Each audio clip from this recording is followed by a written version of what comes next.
students. Today we are at the second part of D block elements and we are going to discuss some important questions again related to D block elements.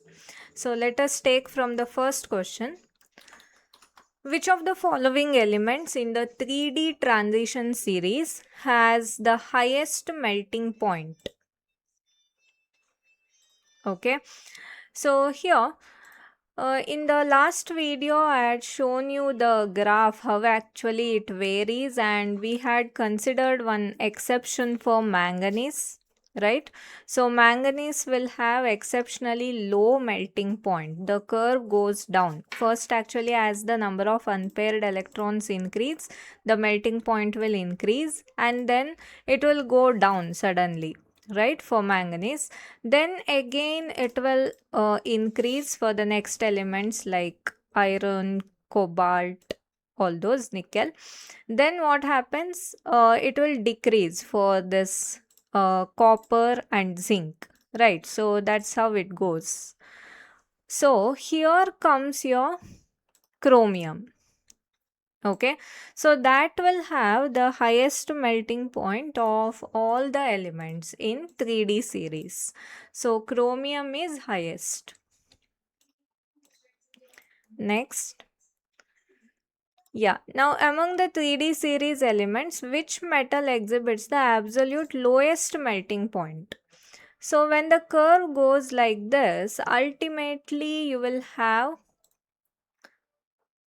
like this. That means for copper, zinc, all those, as the number of unpaired electrons decrease, the metallic bonding will decrease, and hence for zinc it will be lowest. Okay, so that will go lower than this also, the first element.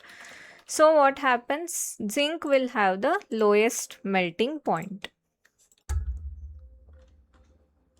Next. What is the correct order of melting points for the group 11 coinage metals, that is copper, silver and gold? So if you consider these three, copper is in 3D, below that you have silver in 4D series and you have gold in 5D series. So actually the trend should have been this. That means gold should have been highest, next silver and next copper, because as you move down to 5D series, the metallic bonding will increase and hence the melting point will increase, right? But here is one exception for copper. It is due to its internal structure. So copper will go highest. Okay, these two will remain same. Just you keep copper at the highest place. That means Cu is highest. Okay, then Au, Ag. So it is option A. Next. Why does chromium exhibit a lower first ionization enthalpy while zinc exhibits a higher value compared to the general increasing trend? Okay, that means actually across the period we say ionization energy increases, right? But you know, across this 3D series, there are many irregularities, right? In ionization energy, it is very irregular. But especially when you consider chromium and zinc. So chromium, you know, it has 3D 5, 4s1, right? So removing one electron from here will lead to stable configuration, half filled. Okay, then zinc, when you consider, you have 3d10 4s2, so you have to remove an electron from here, that is fully filled 4s level, right? So that is bit difficult. This is almost completely filled, right? So from that it is difficult to remove the electron. But from chromium it is very easy because it will lead to half filled. Okay, so it is saying that for chromium ionization involves no change in the D configuration, while for zinc it represents ionization from a fully filled 4s level. Okay, so that's the right answer here. Next. The second ionization enthalpy is unusually high for which of the following pairs of metals, and what is the primary reason? Okay, they are asking about second ionization enthalpy, that means after removal of one electron. Okay, so when we think about this unusually high second ionization enthalpy, that means it must be from some stable configuration, right? So we know that half filled D5 and fully filled D10 are exceptionally stable. Okay, so here we have it D5 and D10 in the last option. So it is chromium and copper. See, chromium is actually 3D5 4s1. After you remove one electron, you will get 3d5. Copper is 3d10 4s1. So after you remove one electron, you get 3d10. Right. So from this again, if you have to remove the second electron, it is very difficult because it is stable configuration. Okay. So that itself is the reason for that. Next. Compared to the general increasing trend across the 3D series, the second ionization enthalpy of zinc is described as correspondingly low. What is the reason for this?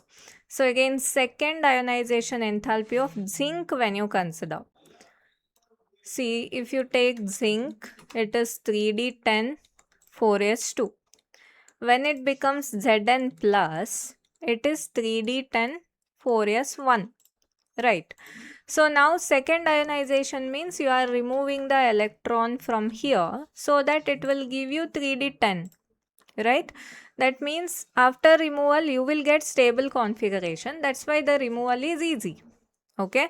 So it is the removal of the electron yields a highly stable D10 configuration for Zn2 plus ion. That's the reason for it. Next. Based on the third ionization enthalpies, between which two consecutive ions is there a marked break in the general increasing trend? Okay, that means across the period generally ionization enthalpy will increase, right? But if you consider which of these two elements, consecutive elements or ions, there is a marked break. That means in one it should be very easy to remove the electron and in another it should be very difficult. Okay, that means somewhere there must be completely filled or half filled configuration. Okay, so we'll look for that. Fe2 plus is D6, Cr2 plus is D4, Mn2 plus is D5. Right, so consider Mn2 plus. So that is 3d5 already. Okay, with that one more element is given, that is Fe2 plus. So Fe2 plus is 3d6. Right, now you see this is already half filled, so it is difficult to remove the electron from this. So the third ionization will be difficult, more energy is needed. But here what happens, it is 3d6. If you remove one electron, it will give you 3d5. That means it is giving you stable configuration. So this process is easy. So the energy required is less. Okay. So in these two, there will be a huge difference in the energies. Yes. Next. Yeah. The variability of oxidation states in transition elements differs from that of non-transition elements. Which of the following statements correctly highlights this contrast? First one, in transition elements, oxidation states differ by unity due to incomplete filling of d orbitals, whereas in non-transition elements, they normally differ by a unit of 2. See, when we consider non-transition elements like p block, okay, so we have studied something called inert pair effect, right? The s electrons will remain inert. So if something is like ns2 np1 configuration, one oxidation state will be +1 and another +3, right? So they differ by 2. Okay, but in D block elements, what happens? You know that you have +2, +3, +4 like this, right? So they differ by 1, correct? So this statement itself is correct here. Next, why is chromium 6 in the form of dichromate a strong oxidizing agent in acidic medium, whereas MoO3, that is molybdenum, and this is tungsten, so its oxide in both are again in +6 oxidation state here, they are not. Okay, so here actually in D block elements, what happens is as you move down the group, like 3D, 4D, 5D, like this. Okay, these are the heavier members, right? So in heavier members, higher oxidation states become stable. Okay, higher oxidation states are stable here, but not in the case of 3D.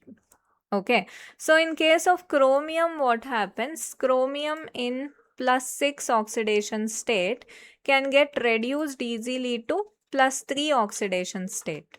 So it acts as oxidizing agent. But these will not act as oxidizing agent because of their high stability of that oxidation state. So here it is in D block. Higher oxidation states are favored by heavier members, making these more stable than chromium. Okay. Next, for the early elements of the 3D series up to manganese, the maximum oxidation states of reasonable stability corresponds to. So up to manganese when you consider, say scandium when you take, you'll have 3D1 4s2 means you will get +3 as the highest, next +4, next one +5, right?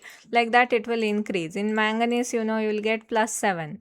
So from where you are getting this highest oxidation state? By considering both Ns and N-1d electrons, right?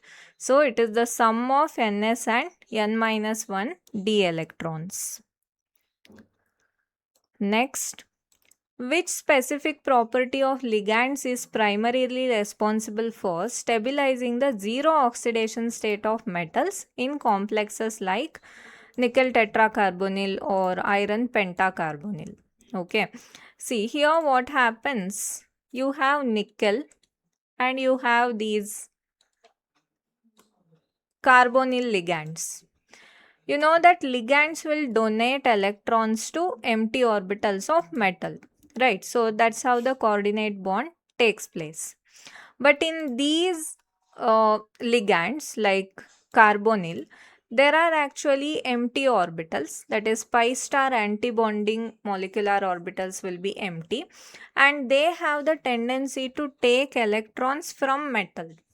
Okay, that means there is certain kind of back bonding taking place here,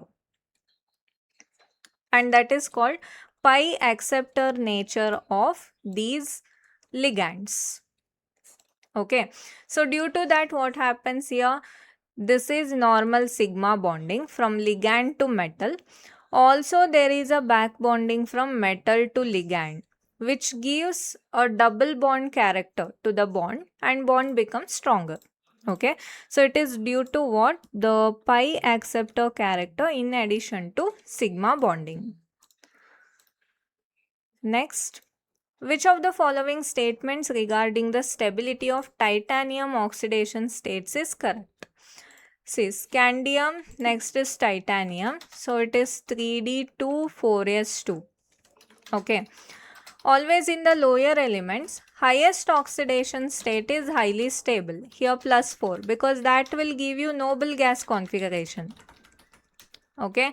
When you remove all these electrons, this is actually only outer electronic configuration we have written. Before this, there is noble gas configuration. So this becomes highly stable. That means titanium 4 is more stable than titanium 3 and 2. Next, What trend is observed in the stability of higher oxidation states for the elements immediately following manganese? So, all these elements. So, you know that up to manganese, when you consider the oxidation states, it goes up to +7, right? Then from iron, what happens? Pairing starts.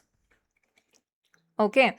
Due to pairing, those electrons will not participate in bond formation, right? So only the unpaired electrons will participate.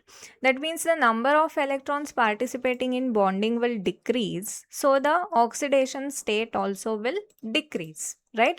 You won't observe such higher oxidation states for these elements. Okay. So what will be there? There will be an abrupt decrease in the stability of higher oxidation states. Next, which of the following elements has its maximum oxidation state limited strictly because no d electrons are involved in its common bonding? So, when you consider the first one, that is zinc. So, we know that zinc has 3d10 4s2, and we see all the zinc compounds in +2 oxidation state, removing these two electrons. D10 will be as such, right? That means here itself d electrons are not involved. Okay. Next, which species is considered virtually unknown according to the stability trends of early 3D transition metals? So if you see all these oxidation states here, titanium exists in 4, right? Next, vanadium 5 is there. Then manganese is there in 2. Scandium 2 is not there. We know that scandium has only one, that is +3 oxidation state. Okay, so these compounds are not observed. So these are the questions for today. If you like this video, please share, subscribe and hit the bell icon. Thank you so much.